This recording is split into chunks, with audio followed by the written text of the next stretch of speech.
এই যে আমাদের বিজেপির প্রার্থী রথীন্দ্রনাথ ঘোষ কালকে ভোট আজকে প্রচার করতে এসছে। কালকে আমাদের ভোট প্রার্থী আজকে এসছে আমাদের এখানে প্রচার করতে।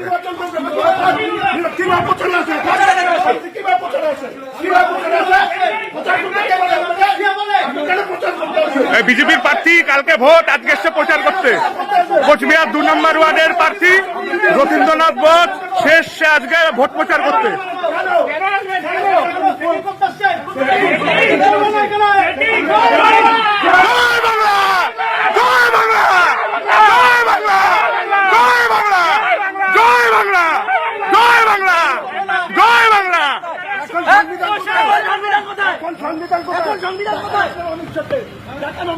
আর ভোটটা কালকে শিলিগুড়ি দাঁড়িয়ে